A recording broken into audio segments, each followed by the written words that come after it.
Britain is considering military action against the Syrian government after a poison gas attack killed dozens, including children. Bashar al-Assad has been blamed for the chemical attack on a rebel-held suburb of Damascus on Saturday, a claim which he strongly denies. Devastating photographs of children struggling to breathe circulated on social media after families were reportedly found suffocated in their homes and shelters, with foam on their mouths. Reports suggested more than 500 people, mostly women and children, were brought to medical centers with difficulty breathing, foaming at the mouth, and burning sensations in the eyes.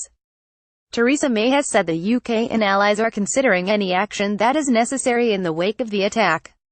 Asked if the UK would join any US-led military action in Syria, Mrs May said during a visit to Sweden, "What we are currently doing is working urgently with our allies to assess what has happened here. This has been an absolutely barbaric attack that has taken place. And, if it is clear that it is the responsibility of the Assad regime, it's yet another example of the callous and brutal way in which he's been treating his people. And we are clear that those responsible should be held to account. We are working urgently with our allies to assess what has happened. But we are also working with our allies on any action that is necessary." The US, UK and France were among countries that called for an emergency UN meeting on Monday. At the meeting, Russia denied that any chemical attack took place. Shortage of drivers, sewing machinists and cybersecurity candidates due to Brexit. However, U.S. Ambassador to the UN Nikki Haley said, "The United States is determined to see that the monster who dropped chemical weapons on the Syrian people held to account." She said the Security Council must either discharge its duty, or demonstrate its utter and complete failure to protect the people of Syria. Either way, the United States will respond. Mr. Trump said on Monday he would decide on a U.S. response to the apparent chemical weapons attack that killed at least 40 people, including children, probably by the end of today. He condemned the heinous attack, which occurred on Saturday, saying, "It was an atrocious attack. It was horrible, many dead, including women and children, in mindless chemical attack in Syria. Area of atrocity is in lockdown and encircled by Syrian army, making it completely inaccessible to outside world. President Putin, Russia and Iran are responsible for backing Assad. Big price." Donald J. Trump, at Real Donald Trump, April 8, 2018. Mr. Trump said the U.S. is still investigating the possible involvement of the Iranian and Russian governments in this strike. He added of Russian President Vladimir Putin, "Everybody's going to pay a price, he will, everybody will."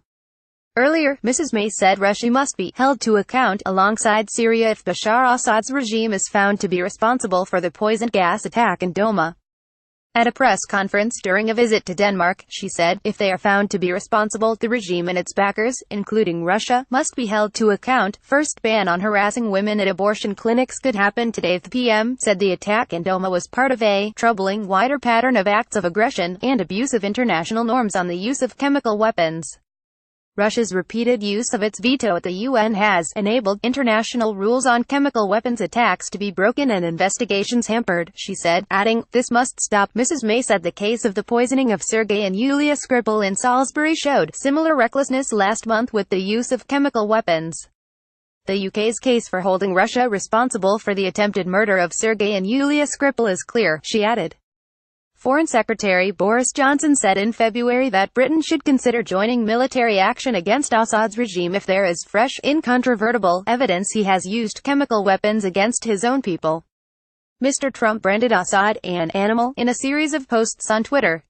He said, "President Putin, Russia and Iran are responsible for backing Assad. Big price to pay." The attack comes almost exactly a year after a chemical atrocity in the northern Syrian town of Khan Sheikhoun killed dozens of people. That attack prompted the U.S. to launch several dozen Tomahawk cruise missiles at a Syrian air base. More harrowing conditions inside ship carrying 65,000 sheep for export. 3 British holidaymakers injured after double-decker tour bus crashes in Malta.